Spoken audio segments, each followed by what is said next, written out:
Hey everyone, welcome back. Welcome back to the ins and outs of social learning. I'm Mark Otters, the CEO at Participate. This is my colleague, Julie Kane, Hey. Chief Learning Officer at Participate. Behind the scenes, we have Jane Violette is running the show, head of our marketing group.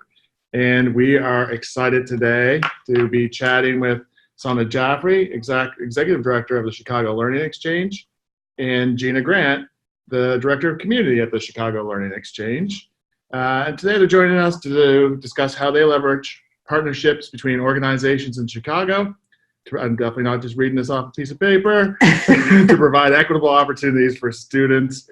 We're going to discuss the connected learning framework and cover how they applied it to build a citywide connected learning ecosystem for impact. Thank you for joining us today.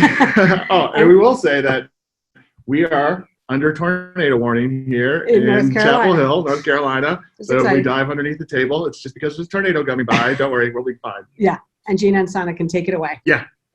Anyway, we're so excited. We've been working just alongside and watching your work and seeing all the great work that's happening in Chicago. And so, yeah, it's a great opportunity for our folks to hear again of all the great work that you're doing. And Sana, I know you just became the executive director, so congratulations on that. So this is great timing, and Gina, the director. So, yeah, let's take it away. Yeah. So just get kicked off here. Love to hear from both of you a little bit about your background in education and community organizing. Yeah, so thank you all. We're really excited to be with Participate and the team, and thank you to Gina Grant for really making this connection with Participate and making sure that we can continue to grow our community with Participate's community as well. We have a lot of synergies and like missions and focus, and so it's really excited to join your work. So I'm Jeanas Jafri. I'm the new executive director of the Chicago Learning Exchange, but have been with the organization in a lot of different roles over the past 5 years, and have really had a privilege of working in education for over 10 to 15 years. And really, originally my career started in the classroom as a high school teacher, and have worked in the out-of-school time space as well, and then have worked in philanthropy and community-based organizations, so community-based organization on the southwest side of Chicago, and have also done a little international teaching. So on my summers off, one of the perks of teaching, I taught in India and other places as well. So I have an extensive background in education and excited to kind of continue to think about how we can advance. Chicago is a city that has made a lot of progress, but we still have a lot of work to do around equitable outcomes. Thanks. Again, we're excited to be here in this conversation. My name is Gina Grant, and I come from a background as also being a classroom teacher. I have a science background, so that looked like me running science labs, but then also really immersed into technology, so doing a lot of hybrid learning opportunities. I've also have a background within central office with Chicago Public Schools that is working in 3 different central offices: math and science, e-learning, teaching and learning. So really working with communities of teachers around different initiatives. So I bring that experience in addition to also out of school time. So I've been a part of the previously Hive, but CLX community for a number of years. I was a grantee. I worked at an architecture capacity or design thinking, so the ability to design program with funding from at that time it was Hive. So really leading in the out of school space, as well as having opportunities both in the classroom and outside of the classroom. And excited to be in this new capacity of director of community within the organization. Yeah, I love it. It's amazing. The high school teacher, science, math teacher, strong on this chat today. Yeah, exactly. I know. I'm totally outnumbered, like a one humanity person. So you touched on Chicago Learning Exchange, CLX, and the Hive. We'd love to hear about that, how the organization has transformed, evolved, and where you are today. Yeah, so I'll take that maybe question. So we were started originally out of MacArthur Foundation, which is a local foundation in Chicago, but funds in Chicago and nationally and internationally.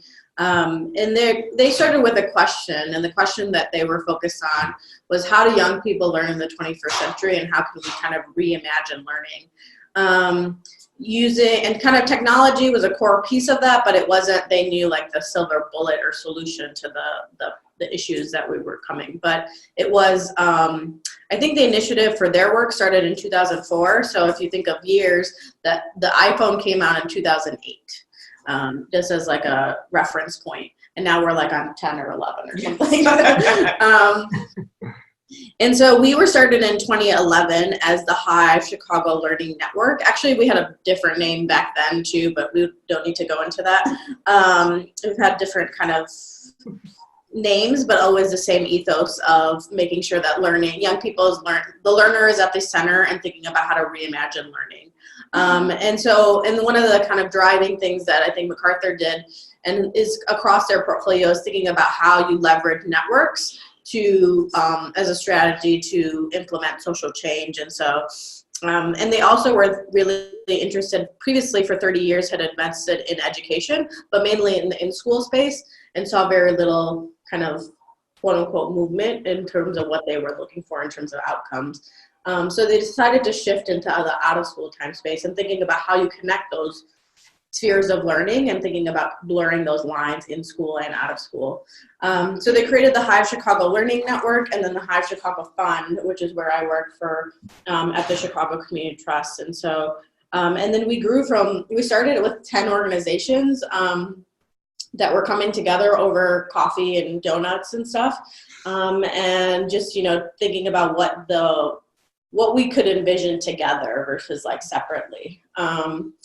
And then, now close to 10 years later, we're not 10 years yet, but we're, at 200 organizations serving hundreds of educators and thousands of youth. So, and I think Gina's story is really exciting because, she was a member and has always participated in it since, I don't know what year, but it's been 2014. Yeah, 2014, 2013, predating me. So there's been a lot of changes and iterations. And so the Chicago Learning Exchange came together in 2018, merging the Hive network and the fund.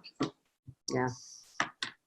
And really building on this idea, Julie, as you mentioned, just of the exchange. So like we know that there's a lot of amazing work happening in Chicago, and what we do as an organization is exchange best practices, learning, and everyone is bringing an asset to the table, whether they're a one-person nonprofit organization or school, or like we work with the city agencies, which are multi-million-dollar organizations and serve thousands of youth, but they're all coming together and are united by that kind of same mission.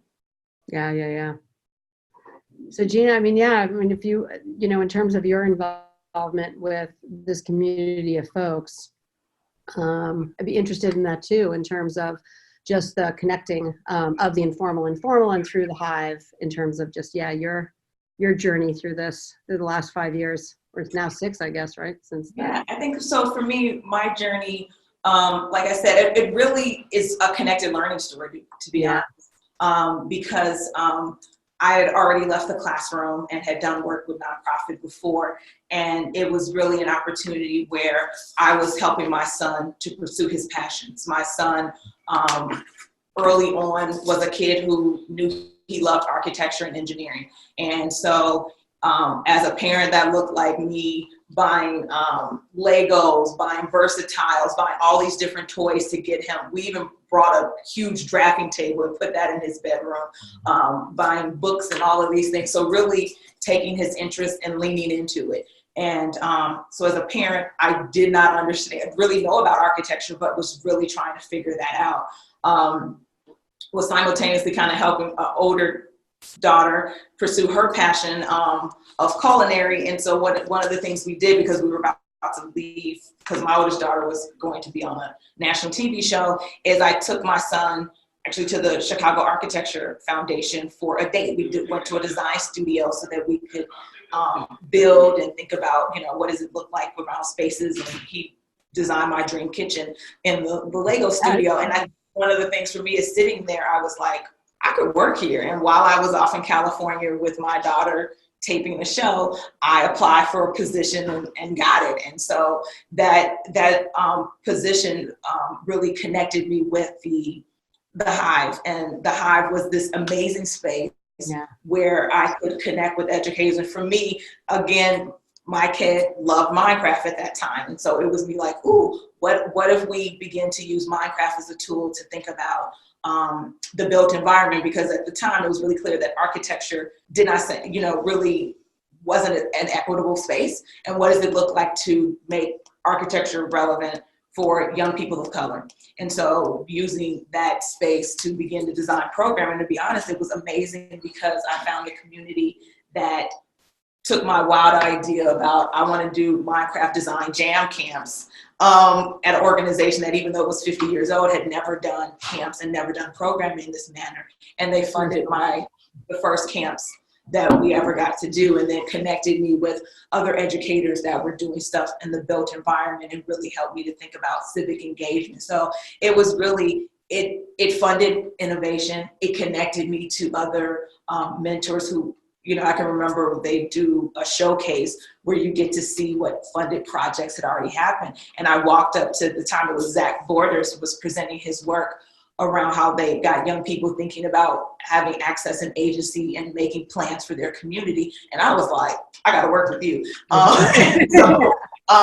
We wrote a proposal, got it funded, and that just snowballed. You're talking about me being able to, at the time, Robert Freeman was at Hive, and then I was trying to build a digital platform, and Hive was doing a lot of work on interoperability, portability, that whole technology. And I was like, I'm in, because I was helping to deal with another project that the Hive really funded around building a LMS and a platform for digital badging and learning around design and architecture. So it just kept going, and it was phenomenal experience to be able to connect with these like-minded educators and have these incredible learning opportunities and ability to innovate and collaborate. And so that space was like a religion. I mean, you got to come and see your people. It was a great opportunity to network, to reimagine what learning opportunities could look like. I'm wearing our shirt, Chicago is for learners. So really,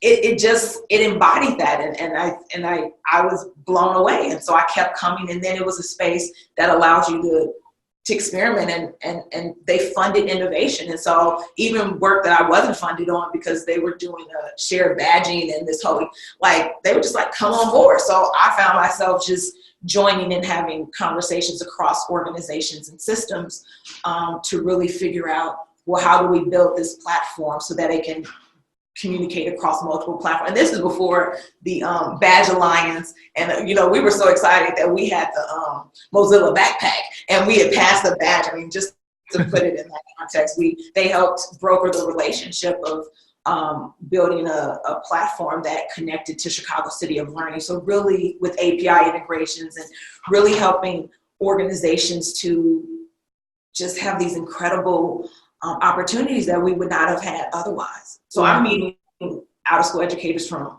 everywhere. Yeah, and I think, I'd be curious about just what is in that sort of Chicago ethos. I know the Chicago public school system is super complicated. We've worked in there as well, and there's some great educators in there, but again, some barriers for kids, lots of, lack of equity, same issues in a lot of big systems. So what is it about Chicago in terms of youth engagement? Because it seems like such a vibrant it's really part of the culture of Chicago. And I think that's why the badging community, it was its home base, because I think it really saw that vision of youth sort of driving their own learning in a lot of ways, and then, creating that sort of ecosystem. So what do you think it is? If you could, just what is it about Chicago that has sort of driven that kind of civic engagement and youth agency culture? So I think it's a number. I think that, I think that Chicago has, I would say in general, has realized that learning happens in a number of spaces, and has realized that if you think around the work with you media, and that learning can happen in libraries, right? And that there can be these spaces where kids just kind of hang out. And then just even having programming come into schools, right? So working with, my kids have had the benefit of being at schools that are selective enrollment, where you get to see, I would say, this intersection of inner school and out of school space happening at its best, where I can tell you that my kids were in school and we could have Looking Glass Theater running programs directly in our school. And so I think this whole idea by which programs that run in the out of school space were penetrating the in school space. And then, so there was always, I think, this synergy of, well, maybe we can't get the kids to the program, we're gonna bring the program to the kids.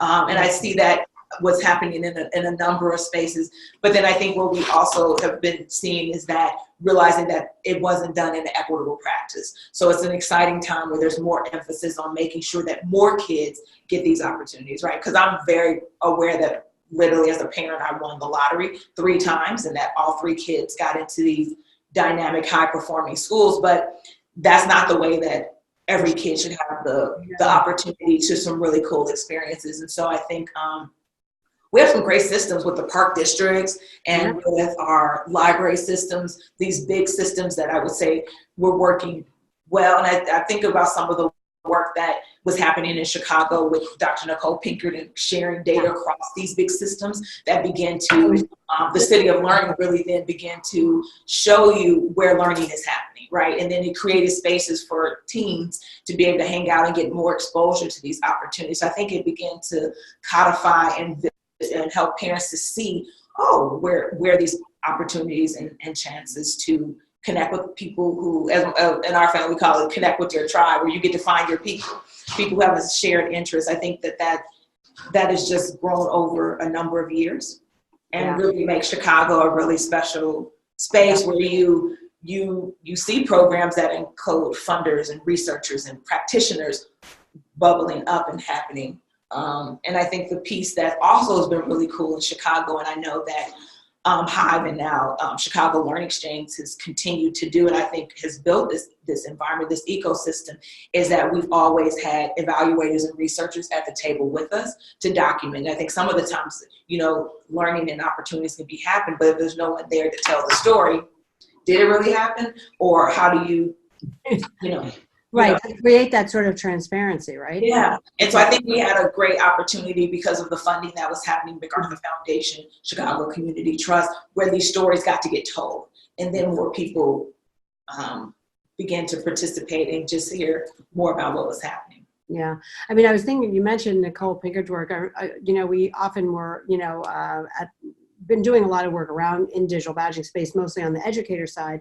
But just remember, Nicole, we were looking at data. She presented that data all over the place, which is like where in the city those kind of out of school, experiences, even regardless of what was happening in the schools, like where there were opportunities for STEM learning, for museums, and then there were just huge areas of the city where that wasn't happening. And I think just funders seeing that piece of it, you could really start to target resources where they were needed.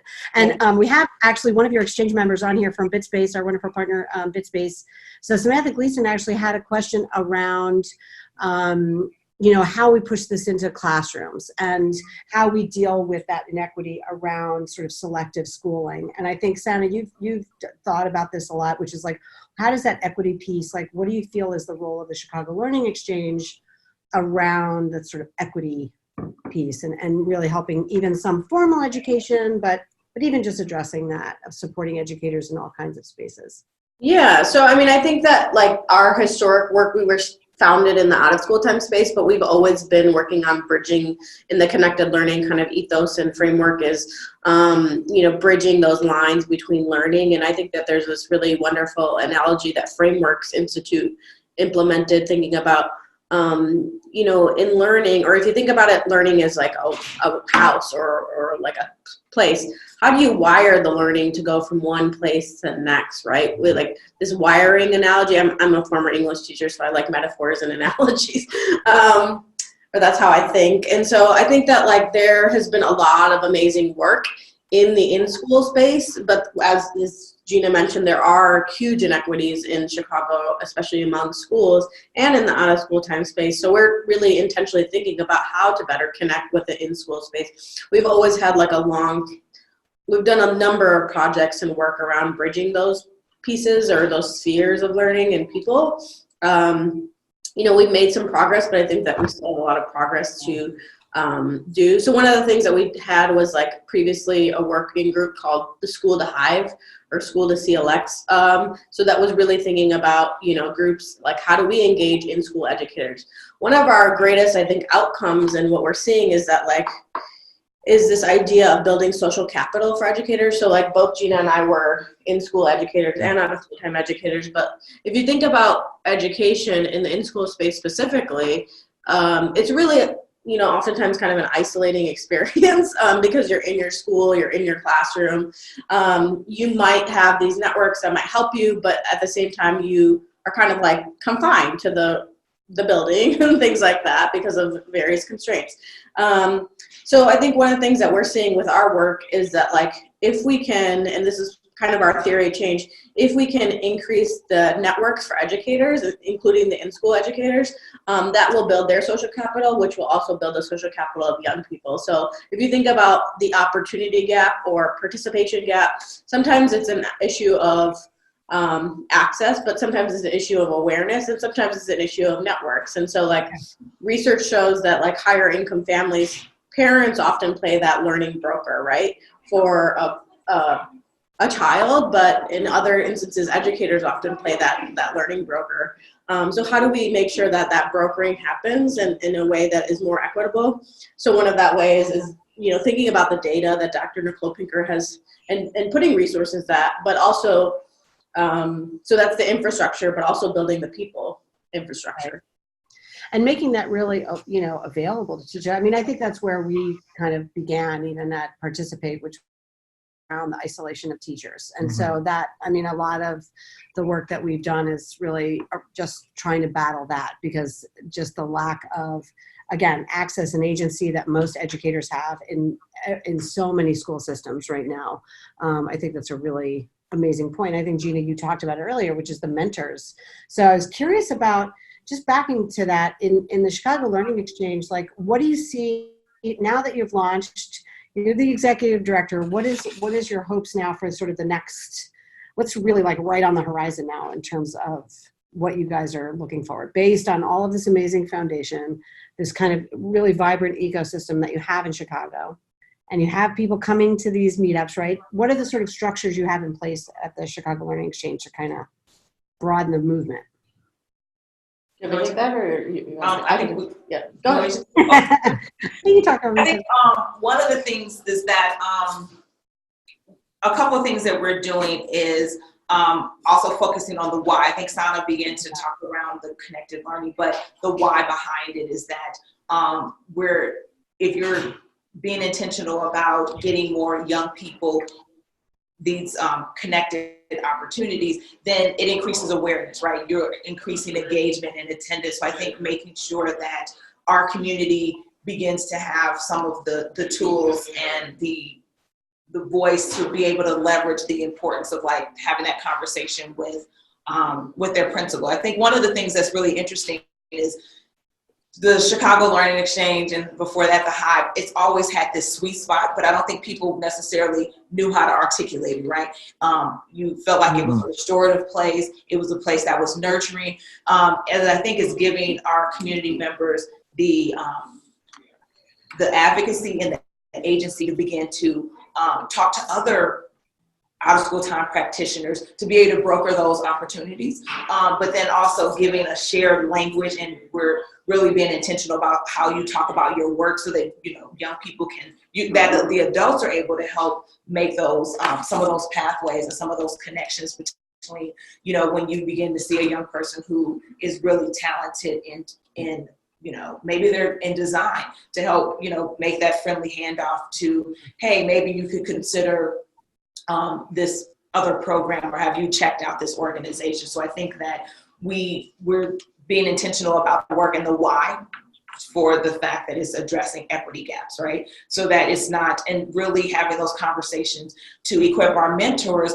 with, I think if your program doesn't recruit men of color, right? Just by the very nature of maybe its location, what does it look like to begin to support audiences that you might not already be targeting? We have some organizations that do phenomenal work with working with different populations, like really being able to create now communities of practice to begin to have these shared conversations around a particular thing. So I think that is one of the ways in which we're really building the capacity, building the tools and practices. So I'm excited. We have a partnership with several partnerships with universities, one of them being with UIC, around what does it look like to just solve some of these problems that we're seeing across organizations, right? Large, small. Sana talked about, there's some consistent problems regardless of the size of your organization that you would be encountering. So what tools or PDs or support? So I think being really data-driven, getting a lot of voice from our community members so that we're using the right tools and processes to be able to connect them both, not just in our meetups, but then also online. So we're starting our first community of practice, which we're excited about, around digital media and activism. And so really wanting to begin to create more spaces. And then the other thing, to Sana's point about the social capital, we're getting these happy hours now where we're really just trying to connect people around social, because sometimes in this meetups with 70, 80 people in the room, it can be hard to broker and have this conversation. So it's these field trip experiences that we offer our community as well, to be able to make a personal connection in a relationship.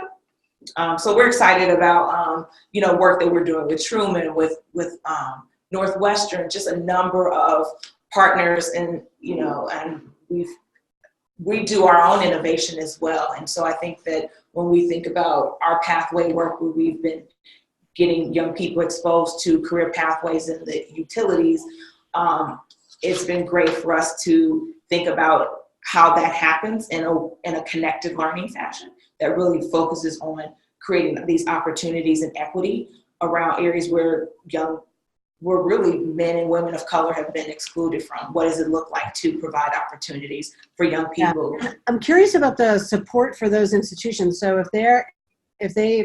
so some of them may have a history of sort of working with communities of color or other types of kids. Like, how much support do they need to sort of really start to address these equity gaps? I mean, in your experience, like just bringing some of these larger institutions, like, UIC, I mean, they have a pretty good history of it, but even the Field Museum or other, thinking of the large institutions, the folks that you may think have not done enough, or maybe they have, but what are the supports that they need to be kind of reaching out to different communities and have historically been represented in their institutions?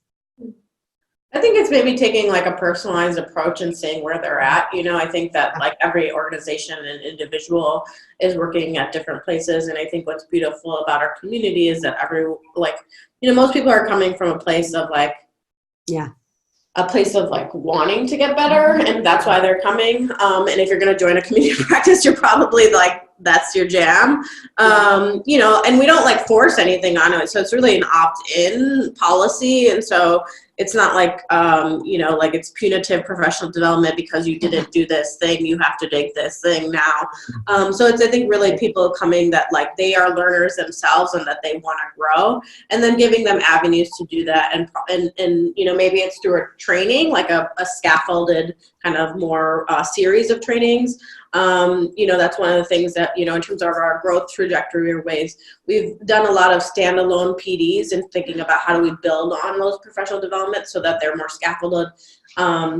And I also want to iterate, we've been around for a while, so we've tried a lot of different things, and some have worked and some haven't. So, I mean, just making you, are there examples of things that, just in strategies of folks that are, either on this call or after when we share out this recording, just different strategies that you think really do work to bring these organizations together, especially when they have hugely different missions, right? Yeah. We really believe in the power of face-to-face. I think that's what's always been something that has been really valuable, is that in-person kind of ethos, even though Chicago is a very large city, so people are coming from lots of different places to kind of connect. But we've also tried like community calls and, virtual exchanges and other things. One of the things that we just haven't done well, and this is one, it's interesting, I know there's some in-school educators on the call. We haven't been able to really tap into the in-school space because of most of our meetings are during the school day and things are events. So, but we are trying, we continuously try new things as like espousing around innovation, but also practicing it as an organization and trying, iterating and trying new things. And so, and I love the topic of this webinar is called the ins and outs of social learning. So learning is social and making sure that educators are also learners themselves. That's why we call our mission statement is around closing the opportunity gap for learners and leaders. So learners can be educators, but they can also be youth. And then the leaders can be and we kind of are intentionally vague about what those terms are because really it's a term that can be used for anyone depending on how you want to. One of the things also that we've been doing is thinking more about the different stakeholders in a young person's life. And so we know that parents, as our families are hugely influential in some positive ways and in some negative ways. And so how do we make sure that that is core to our strategy and kind of growth? And that's why last year we worked with Remake Learning Network, which was a previous Hive City to Hive Pittsburgh, and Cribs and Creativity. They've gone through a bunch of different names too. Yeah. And so we partnered with them to create the City of Chicago's first hands-on learning festival, really modeled after their work. But, in Chicago fashion, we had to make it our own and have no ketchup or deep dish that pizza. And so we're really focused on neighborhood engagement and leveraging. We partnered with Project Exploration, which is a STEM-based organization in the West Side. It's in Austin community, and they lead some of the STEM ecosystem work. So we're constantly, I think, trying new things and thinking about how we can continue to push the needle for the sake of equity. So we know that who are the important people in a young person's life that are influential, and we know that that's another population. So we're hoping to go deeper in that work to think about how there are educators.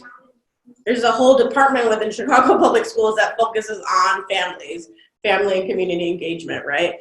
And then there's similar things like in the museums and other kind of larger organizations or even smaller organizations that are thinking about how do we think about that as a piece of learning, and think about parents as continuing their learning journey as our work is focused on lifelong learning. Yeah. I just want to add, I think that I know that I'm humbled by the opportunity to be director of a phenomenal community, and that I don't know how many people are aware of CLX's community. You're talking about practitioners, designers, researchers. It is phenomenal to meet with on a monthly basis. I think a lot of people go to conferences to get the mix that we have every month that comes and that shares information. And so it's not just, thinking about what opportunities, but highlighting the learning and the innovation that's happening within our member organizations, and taking our members on field trips to see what's happening in these different spaces and helping to, I would say, broker the innovation and then even fund innovation so that,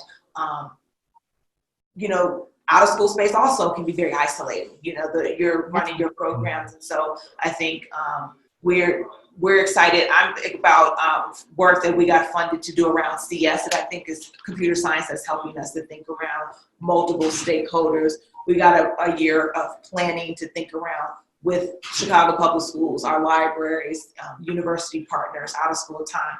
What does it look like to create a plan within computer science K-12, right? And so I think that we're just, I know, I sit in a very much a position of gratitude to be able to rub elbows with just Chicago's greatest. I mean, we really have the people who are powering this out of school time space at various levels, being able to really advocate and focus on learners and learner analytics and really create a space for them where they're able to share and collaborate and make connections. So that's just super exciting. And I just want to shout out to our community because I think we're the best community ever.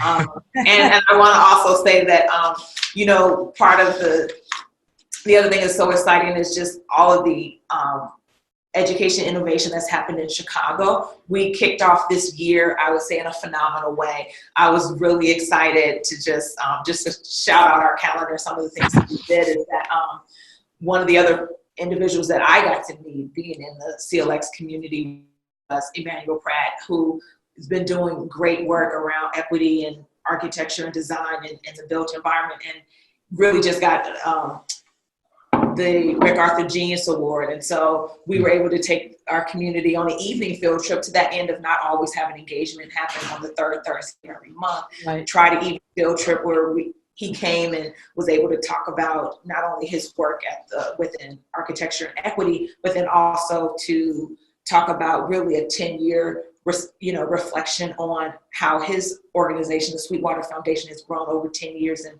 the impact of him being a part of this community and being able to broker relations with like Peggy Note of our Nature Museum, and then getting their kids to talk about the ecosystem and the environments, like bringing kids together, like, oh, we have this insect here, like have kids from, the north side and kids from the south side coming together and doing projects together. So it's been really, I would say, that was exciting. And then to kick off our first meetup with the First Lady, Amy Eshelman, and talking around equity and getting young people learning opportunities. So I'm just super excited around just not only the past, what we've been able to do, but our direction and where we're headed.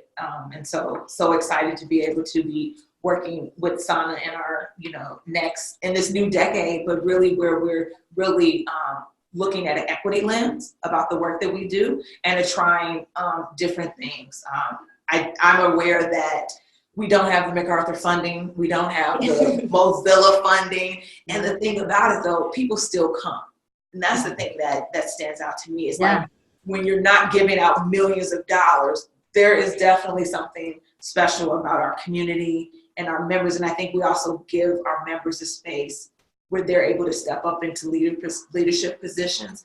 They get recognized for their work. They're able to collaborate, innovate. I mean, I think there's very few places as an adult where you get to play around, you get to tinker, you get to fail, right? Where is it okay for you to try something and it not work and it still be okay? It's not high stakes, but it's a great opportunity to network and to learn. So, like I said, I'm humbled by our members and just everything that they do. We have just a great group that comes together every month.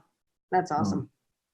All right, so there's something from the chat. This is from our pal Eileen, and she is thinking about this informal education. So you're talking about the Computer Science for All initiative, and this might be, again, really a specific now initiative where maybe cracking the formal informal space can really, like, getting that real use case.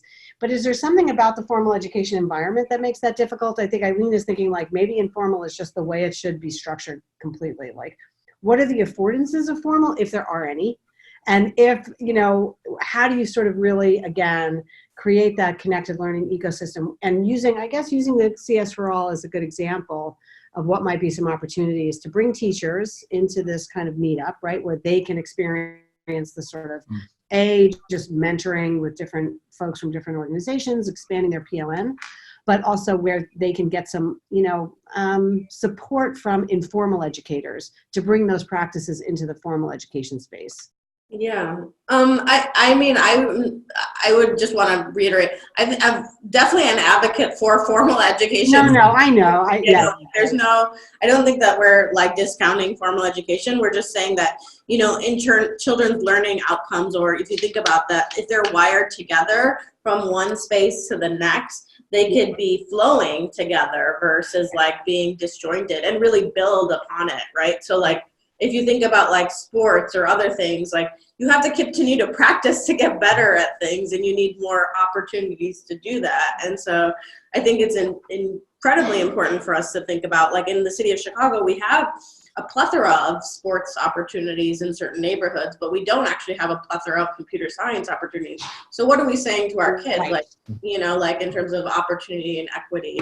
Like you could be Michael Jordan or you could be this, but you can't be like Mark Zuckerberg or someone else, you know, like, so really that's kind of the thing that drives our work home. And I think that like what we are trying to do is also say that there are opportunities from both audiences to learn and just exchange. And like, we don't have the answer. What we do is bring, I think Seymour Popper, who's an education theorist, says that the role of an educator is to create the conditions for learning. What we're doing is creating the conditions for that work to happen across boundaries and across spaces. And so formal and informal need to come together. And CS for All, this wonderful initiative, it's called Ecosystems for CS. So it's taking that approach of looking at it from a learning ecosystem. So if you think of the biology lens, I should probably hand this over to the science teacher. You know, in biology and ecosystems, everything works in kind of harmony, right? Like both in, you know, in all of these different spaces. So that analogy is kind of what we're trying to recreate in the learning ecosystem, our frameology, but we still have a lot of work to do, and we would love to think about how, you know, formal educators can take things from the out of school time or space and then vice versa. And vice versa, because I do think that, you know, I think educators have so much. I mean, I remember just sort of even talking to the folks, even at MacArthur and Mozilla, there was, again, like, because formal is sometimes just hard, right? It's hard. There's so many institutional constraints, but there's amazing educators in there, and there's amazing kids. They're in there 50 hours a week. Yeah. You can't, like, sort of ignore that space and the opportunities there. But again, they do, it's, you know, it's just sort of the persistent work to be able to make those kind of connections between that out of space and in a space, you know, and informal space. And I was curious about this. To add on something to Julie, that I think is also one of the things that we're doing as far as where we're headed, is that thinking about that professional development. And I know Sana was saying like some of them have been one-off, but really looking at what could long-term or even certificate type of professional development opportunities look like. And so with that, looking at even connections with like Truman College, what does that look like? They're the education arm of our city colleges. What does that look like to begin to have this even mentor pathway, or just beginning to offer trainings to get more young people into the out of school time space? But then we're having conversations with other organizations that work in the in-school time to think about what does it look like, even the possibility of a connected learning certificate, or just what does it look like for learning practices that, you know, just I think help you with thinking around those connections and brokering these learning opportunities for in-school and out of school. And so I think, you know, as Sana said before, and I want to reiterate, we're both in-school teachers, educators. They're essential to this work. And I think just trying to figure out the best ways in which we're able to leverage and broker these opportunities is going to be super important.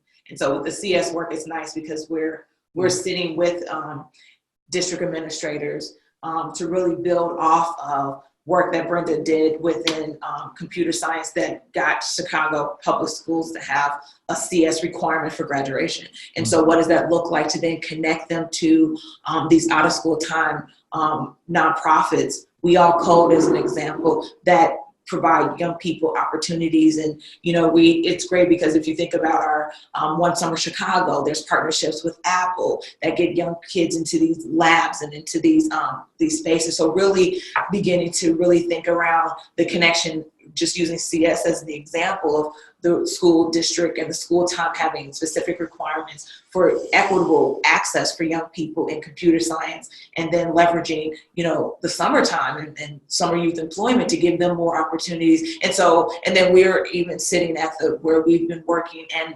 CLX and before Hive has funded landscape analysis around computer science, but then also programming. I know they funded my work when I was designing Minecraft camps to make sure that young kids who had never been downtown or never been able to have access to take a class at the Architecture Foundation, we're able to do that. So I think that this is exciting because you're bringing a lot of stakeholders, and so we're convening a number of people in around CS, but I think it's because of the infrastructure and the different roles that have happened in school, out of school, and around funding that really makes this an exciting time to really look at what are the ecosystem, so that, you know, a kid in on the South Side, on the West Side, has equal opportunity to access computer science. I mean, I know for me to see the data that looked at, you know, when you heat map young people's access to opportunities, it's criminal, really, because you're already making the decision that these kids don't even have access. They don't even get to see it. And so, or they don't even have an awareness, right? Because it's never been something that, It's right. And I mean, I think this sort of begs I know, you know, the CS for All has been a long time initiative, and it's great that it continues on, because I think it's just reshaping what that curriculum looks like. Yeah. Because that's the opportunity to really have a connected learning curriculum. Yeah. Because there is that space for formal pieces, and there is that sort of connection both to employers but then to sort of exploratory environments, and you know, we've been involved in some, you know, getting involved in other conversations around computational thinking. So really, how is that sort of conceptual thinking and computational thinking going into, certainly architects think about this all the time, but that's not really been filtering that much through the curriculum, or I think teachers sort of name it something else, and I think the CS for All is a great opportunity to kind of bridge all of those pieces.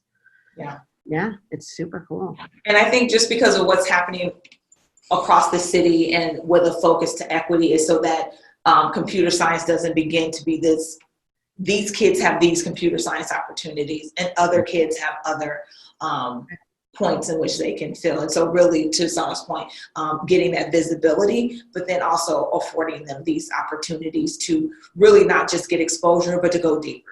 And to make it relevant. Yeah, absolutely. And to make it relevant. Yeah. Very cool. So I know that, so are there like sort of strategies and toolkits that, you know, I know like when we saw each other at the Connected Learning Summit, Sam Dyson, who, you know, has been involved with the Hive prior to again, you guys driving it now, which is so exciting.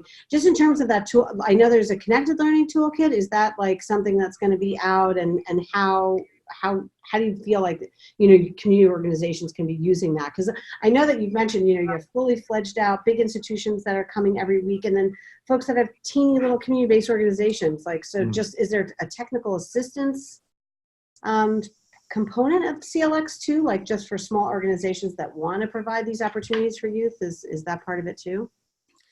So I think one of the things, so a couple of things I would say that are in place. So we have the Connected Learning Guide, which Sam, you know, shared at the Connected Learning Summit. And then it was also really cool. I was able to join him and Kylie on a session where we used a template that we have to think about, a lens to think about your work and begin to, you know, unpack that really robust, really review of literature and taking those different tools and begin to think about what it looks like in your own practice. Because for those who aren't familiar with Connected Learning, it's the intersection of interests, opportunities, and relationships, and thinking around the fact that if you were to draw those into scale, there's certain aspects of your program that are going to be more prominent than others, and really thinking around analysis about your project. So we're creating spaces where educators can utilize that. So both a self-assessment and the toolkit, but excited about work that we're doing with some of our university partners. One of the things that is about to happen actually this month is a partnership with Kira Baker Doyle in UIC, where her doctoral students are going to be coming into the community and co-working and co-learning with our community members and thinking around what are some of the solutions. And I think that goes to, well, then how do we begin to solve problems and collaborate, not just in our physical space, but in our online space. And I think one of the things that we're excited about is beginning to broaden more into the online space, right?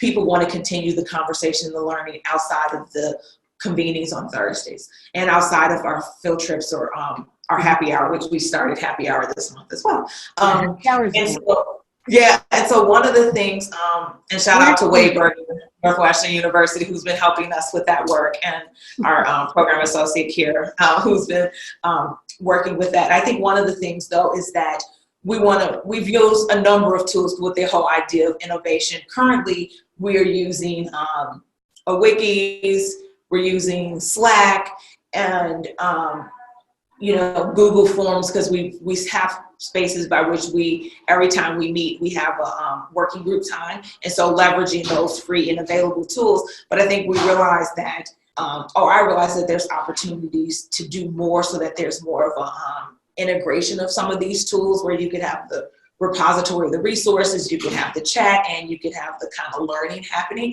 But I think one of the things for me about being responsible for helping to curate and grow the community is community voice and community involvement. Yeah.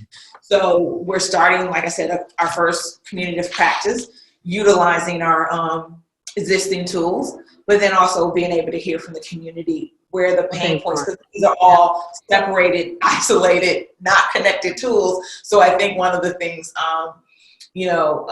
is to really begin to utilize existing tools instead of kind of top down and like, you now have to use this tool, but to begin to have conversations on what are some of the limitations of the resources that we're currently using, and how do we create a space that's going to work best for our whole community, and then communities of practice within our community. Yeah, I think it'll be really good. Yeah, I mean, I think taking the next few months, and I think, we had even talked about this even offline, like, how do you sort of make sure that the community building is happening from the ground up, and that whatever you're sort of building out. So I think this is a nice kind of moment for all of these initiatives to just at some point see how they're operating, and then step back and see what kind of tools are the best. Yeah.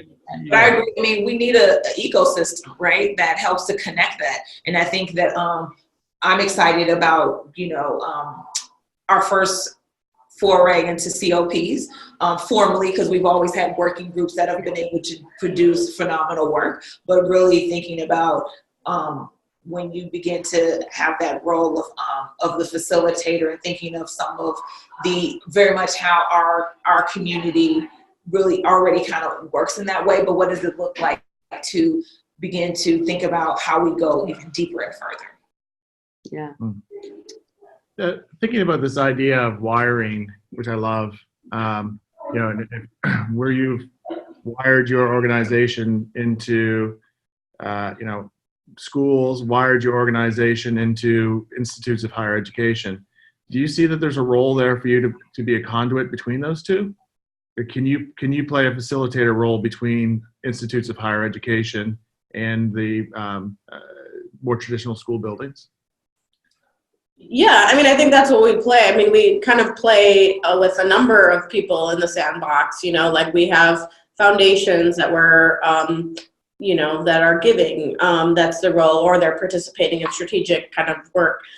We have individuals that are participating that are, parents, or just individuals that care about the work and community. So they might come. We have always had this kind of open ethos, open education resources, and like the way that we work and working in the open, but also kind of an ethos of openness across stakeholders. So across those different domains of learning, including higher ed and informal spaces. But thinking about actually all of these groups, I mean, the city of Chicago and all cities have all these people that are all doing this work, but they're sometimes just doing it in silos.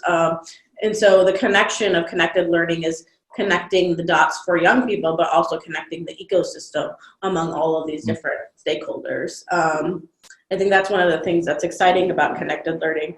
I think also I just want to say in our next 10 years, we have an opportunity to kind of think through broadly. What we've heard is like, connected learning is a framework, but it's not the only framework that's out there. And so thinking about how do we think about deeper learning or social emotional learning skills, or I'm blanking on the name, but like cultural competency, like these different kind of frameworks that are really important. And then using what's needed for the user versus like what's needed for whatever our sake, and just realizing that it's all learning in the end, I mean, there are distinctions between them. I'm not going to say that there aren't, but there are. I think one of the things that we get caught up in is like the brand or the term, and it's not about that. It's about the outcome. I agree. Yeah. And I think we even mentioned it, even before the live chat started, Son, about the Sustainable Development Goals, and we've talked a lot on live chats about various work, but I see a lot of the work that you're doing very connected with that, because it really is just about getting kids engaged in things that they really care about to solve problems that really matter to them, and then figuring out what the sort of learning piece is for them to develop the tools they need to address those problems, right? Whether it's CS learning, whether it's philosophy learning, whether it's, mentorship, like all of that, really, we're going to need kids to kind of engage in, and the adults around them. And I think that's where those kind of integrated pieces are. I agree with you. I think, because we're even seeing that back to the computational thing. It's like, these are things a lot of times teachers have been already doing, but now there's this new sort of jargon, and they're like, I don't even know what that is. It's like, yeah, you do. Because this is, you know how to teach math, you've been teaching algebra, like how do you actually use those tools to really solve bigger problems? And I think that's really the connection that they're trying to make. I mean, but language is also powerful. So like having the terms to say like, oh, this is the connected learning or what I'm doing is computational thinking. I think one of the things that we found with educators and with our digital badging work is like, one of the biggest outcomes is not just necessarily about the badge, it's about just putting the language, the skill that's afforded through the learning that might be like, oh, like I might say like, oh, Sana, you're laid back, a sexier way to say that is I'm agile or flexible or something. Now you're a developer. Yeah. And so I think like language has often been used in ways that like is a privilege. And so thinking about that from a way that like, how do we decolonize that privilege and make sure that all those people that need it have those words and terms. I think that is, I think that's really part of that opportunity work, right? Because I think you're right. I think it's like your own self-narrative, that I think is just, done on purpose, right? Yeah, like maker education. Like I was like, okay, I guess my mom's a maker, even though like, I didn't know she's just like a South Asian woman that like likes to sew and do these other things. And I was like, oh, I didn't know, like, until I started this work, that's considered, like, making. Yeah. But I think it's also empowering the young people to have a sense of agency and the ability to advocate for themselves. And I think helping them to recognize what they know and are able to do, right? And helping them to begin to articulate and learn some of that taxonomy and that language so that they begin to realize what they're doing in making, like that they're actually graphic designers, or, I think some of the times is that, young people don't always have the terminology to explain or advocate for what they're doing. And so I think that, and I know that Hive and CLX have done great with helping to elevate youth voice and youth agency. And so I think that, to me, that's the piece that's super exciting is, empowering young people who maybe a caring adult hasn't seen their potentials yet, right? How do you begin to, for the teacher to say, oh, I see you as this, but for the young person to take an experience that they've had, whether that's at MICFA Challenge or wherever that might be, and then begin to see themselves as, a designer, thinking of, even taking young people who have an interest in fashion and maybe they have been working with Commonwealth, and then connect that to the Art Institute, just really in which you can realize that things that I'm doing that I really think are just fun, like you're doing the job of a curator, you're doing the job and naming it for them so that they begin to have understanding of social capital and what they bring to it. And I think far too often, sometimes kids or young people don't realize what they're doing and to name what that process is, whether it's maker or it's design thinking, that you are an architect, you're doing that work, and you're doing that work, and to validate that and to help them to advocate for themselves. I mean, because I want every kid, just thinking of how I started talking about myself and my kids, and as a mom, and really wanting to lean in, that every kid has an adult, a caring adult in their lives that is leaning in to think about what is important and what is exciting to them, and helping them to broker and connect those opportunities. And so I think we keep the focus on young people.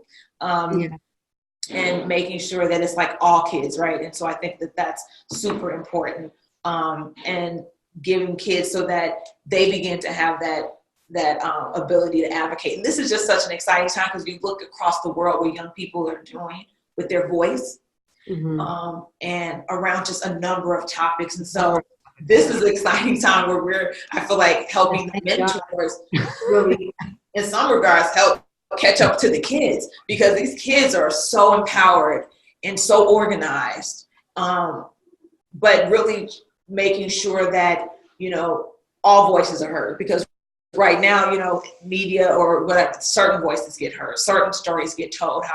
So that's one of the things I'm excited about the youth digital media activism. What other stories get told and illuminated that maybe aren't being told in mainstream media?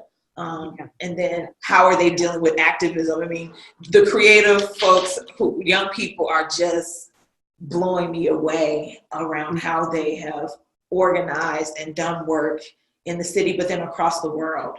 And so helping to equip this mentor community to support that work and helping them to empower young people to say, you are an expert. And to do that, I think is super exciting. Yeah. That sounds like an amazing first community. Yeah, I know. Well, we're going to be watching all the great work that you're doing, and we're so excited, and we'll definitely come to a meetup or a happy hour when we're in Chicago. Yeah, and I'd love to see how we can continue to partner with Participate. Yeah. Yes. And we just want to say thanks to, I know, oh, sorry. I just want to say thanks to our, we are really only as strong as our community and our community of educators and youth. And so that's what makes CLX great. Also, a huge shout out to our funders, so MacArthur Foundation, Chicago Community Trust, McCormick Foundation, who funded this youth digital media activism work, Susan Crown Exchange, Microsoft, et cetera, and things like that. We have a lot of groups that we still have a lot of work to do. And we look forward to partnering with others and growing, because we know that we still have a long way to go. Yeah, fantastic. Well, Samantha from BitSpace says, thanks for all of the amazing work and connecting learners, educators, and people engaged in positive experiences for young people. Right. And I agree and second that. And if folks want to learn more about CLX or more about either of you, Sana or Gina, what's the best way for folks to get a hold of you? Yeah, so please go to our website, chicagolx.org, and then our Twitter handle and social media is CLX Change, so CLX, and then change, obviously @. You can find us on Twitter, Facebook, Instagram, and LinkedIn right now. Probably most active on Twitter, but we'd love to engage with you, learn from you, learn alongside you, and build communities. So.